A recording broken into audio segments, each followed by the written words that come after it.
আসল রাঘব পোয়াল বেটা তুই। তোকে ধরবো বলে তো ওকে নিয়ে আর বেশি খেলাটা করিনি, হালকা ডোজ দিয়ে ছেড়ে দিয়েছি, তাতেই অবশ্য কাজ হয়ে গেছে। এবার বাকি ডোজটা তোকে দিব, আর তুই গড় গড় করে সব সত্যি কথাগুলো বলে দিবি।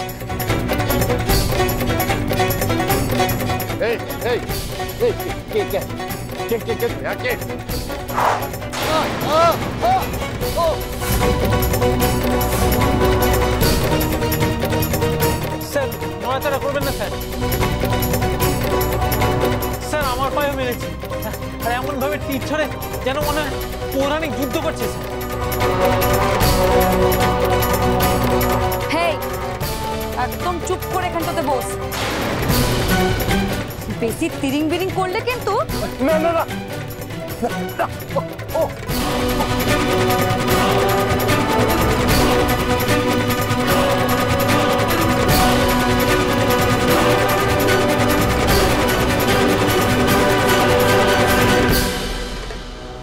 মা, আমাকে একটা কথা বলুন তো, রাঙা কি এমন রাজকার্য করতে গেছে যেটা যেটা আপনি জানেন না বলছেন? আপনি সত্যি জানেন না মা? আরে প্রভিতা কি করে জানবে? আরে রাঙাকে তো জানো, কাউকে কিছু বলে কখনো? আমার কিন্তু মনে হচ্ছে রাঙা যাওয়ার সময় মাকে কিছু একটা বলে গেল। ছাড় না তোরা রাঙার কথা, মাকে বলে গেল। এই তো ওরা দুজনেই, আক্কু আর রাঙা, ডিভোর্স পেপার সাইন করে ফেলেছে। আক্কু তো আজকে ওকে 5 লক্ষ টাকা দিল, মানে এই কম্পেনসেশন। কি? কত? 5 লাখ টাকা? কেন একলব্য রাঙাকে 5 লাখ টাকা দিল কেন? কেন দেবে না? রাঙা তো আক্কুর স্ত্রী। হ্যাঁ, ওদের ডিভোর্স হচ্ছে ঠিকই, তা বলে রাঙার ভবিষ্যতের কথা ভেবে আক্কু কি কিছু করবে না? ও যেটা করেছে সেটা খুব রেসপন্সিবল একটা কাজ করেছে আমি মনে করি। মা, এটা আপনি কি বলছেন? এরকম একটা গ্রামের মেয়েকে 5 লাখ টাকা দিয়ে একলব্য দিতে চাইলো, আর আপনারা একলব্যকে দিতে দিলেন টাকাটা? অদ্ভুত, আপনারা বারণ করলেন না? আক্কু এখনো রাঙার হাজবেন্ড। ও যদি মনে করে ও রাঙার ভবিষ্যতের কথা ভেবে টাকা দেবে, তাহলে আমাদের কারুর অধিকার নেই ওকে আটকানো। আমরা তো সবাই জানি আমার আক্কু কিরকম। ওর মনটা বড্ড নরম, সবসময় দায়িত্ব জ্ঞানটা ওর একটু বেশি। ও কষ্ট হচ্ছে রাঙার জন্য, সেই জন্য দিয়েছে, বেশ করেছে দিয়েছে।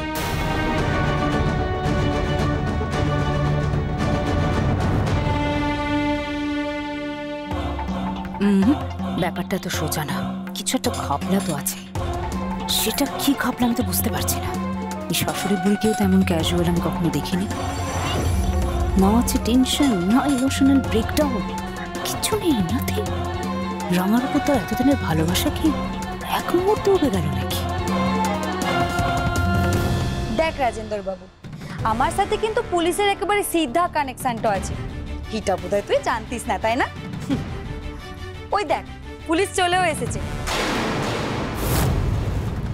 এবার পুলিশ তোকে যা যা জিজ্ঞেস করবে সবকিছুর উত্তর দিয়ে দে তো। তারপর পুলিশ সব জেনে যাবে, আর আমিও আমার ফোনে সবকিছু রেকর্ড করে নেব। তারপর তোকে যখন আদালতে তোলা হবে, সেখানেও কিন্তু যা যা ঘটেছে সবকিছু বলবি। চেপে যাস না কিন্তু, চেপে কোনো লাভটা হবে না। আর যত চাইবি তত ঝামেলা বাড়বে। নে, এবার পুলিশ একটু যা যা জিজ্ঞেস করছে উত্তর দিয়ে ফেলতো। কোন কোন এয়ার হোস্টেসকে দিয়ে আপনি হিরে পাচার করান, আর আইরি সেনকে দিয়ে আপনি কত হিরে পাচার করিয়েছেন বলুন।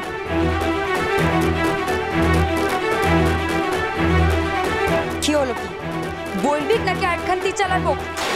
না না না না, বলছি বলছি। হ্যাঁ বলে ফেলুন, আপনি এখন ফেঁসে গেছে, বেরোনোর আর কোনো রাস্তা নেই। অনেকদিন ধরেই আমরা খুঁজে বের করার চেষ্টা করে যাচ্ছি কে কলকাতা থেকে এত হিরে পাচার করছে, কিছুতেই ধরতে পারছিলাম না। আজ রাঙামতি আপনাদের ধরিয়ে দিয়েছে। এবার যে যে এয়ার হোস্টেস এই পাচারের সঙ্গে জড়িত তাদের প্রত্যেককে ধরুন, আর বলুন আইরি সেন ছাড়া কে কে আপনার দলে যুক্ত। না না, আর কেন? আমার যত হিরে আমি পাচার করেছি ওই আহিরি সেনকে দিয়েই করিয়েছি। অন্য আর কোনো এয়ার হোস্টেসকে আমি এর মধ্যে এর মধ্যে আমি যুক্ত করিনি। না, ওই আহিরি সেনের অনেক অনেক টাকার দরকার ছিল। ও একটা দামি ফ্ল্যাট কিনেছে, প্রায় নাইট ক্লাবে যায়, পার্টি করে। এর জন্য অনেক টাকা দরকার, খুব খুব লাক্সারিয়াস লাইফ লিড করতো। তাই এক্সট্রা ইনকামের জন্যই এই কাজটা করা শুরু করেছে। আমি যখন প্রথম ওকে এই কাজটা করার জন্য অফার করি, ও রাজি হয়নি। ও পরে স্বইচ্ছায় এই কাজটা শুরু করেছে। ও নিজের আখের গোছানোর জন্যই এই কাজটা করছে। আর আর আর কি? আহিরির এই রাঙামতির উপর খুব রাগ। তাই নাকি? কি করে জানলেন সেটা? মিসেস কলকাতার কম্পিটিশনের সময় ও আমার কাছ থেকে কয়েকটা বন্দুক পিস্তল নিয়েছিল এই রাঙামতিকে ফাঁসানোর জন্য। আর হোলির দিন, ওই দিন তোর কাছ থেকে কোনো সাহায্যটা নেয় নাই? নিয়েছে, সেদিনও নিয়েছে। ও আমাকে বলেছিল একটা লোককে ঠিক করে দিতে, জলের তলায় আপনার পা বেঁধে আপনাকে খুন করার জন্য। খুন? বাবা, তাহলে তো আইরি একটু সাংঘাতিক ক্রিমিনাল। হ্যাঁ, আমার হিরে পাচার করতে গিয়ে এয়ারপোর্টে ধরা পড়ে যাওয়ার মুখে ওই আহিরি খুব কায়দা করে হিরে বসানো জলের বোতল রাঙামতির ব্যাগে ঢুকিয়ে ওকে ফাঁসাতে চেষ্টা করেছিল।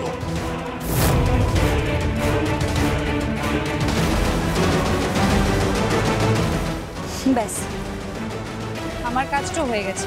এবার তোর বাকি যা কিছু বলবার আছে থানাটোতে গিয়েই বলিস, তারপর আইন তোর ব্যবস্থা নেবে।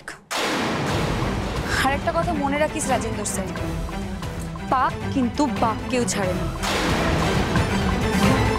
তোকেও ছাড়বে না, আর ওই আহিরি দিদিটোকেও ছাড়বে না। পুলিশ স্যার, এবার তোরা ওদেরকে নিয়ে যা, আমি পরে সত্যজিৎ স্যারের সাথে কথা বলে নিচ্ছি। হ্যাঁ, ঠিক আছে। এই দুজনকে নিয়ে চলো। ওকে, নিয়ে চলো, চলো।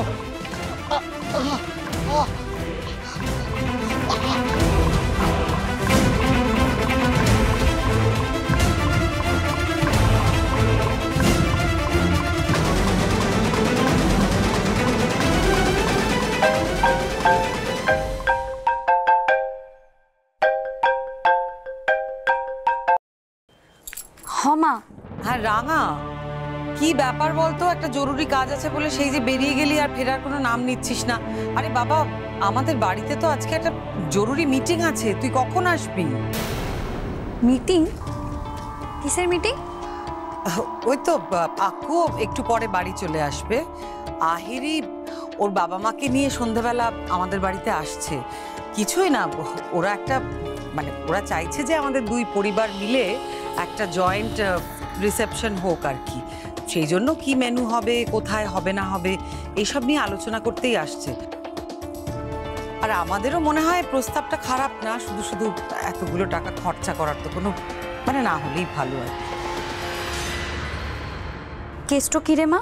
একদমই তাই, এই তো আমরা সবাই একসঙ্গেই আছি। নবারুণ আছে, তোর বড় দাদা বাবু, মেজ দাদা বাবু, বড় বৌদি, আমরা সবাই মিলে এই আলোচনাটাই করছিলাম আর কি। সবাই আলোচনা করছিলাম, ওরাও বললো প্রস্তাবটা ভালো। তোর সামনে সবাই বসে আছে তাই তো? একদম একদম। ঠিক আছে, ওদেরকে আসতে দে, আমরা একটা টাকাও খরচা করব না। যখন বিয়াটাই হবে না তখন অরুণবাবু টাকা কেন খরচা হতে দিব বল? জানিস মা, আহিরি দিদির কুকীর্তির সব প্রমাণ এখন আমার হাতে। কি বলছিস কি তুই?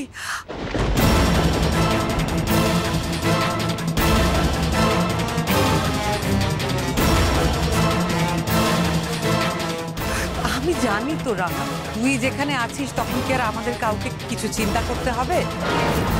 সব যেমন হওয়ার কথা তেমনই হবে, আমি জানি তো।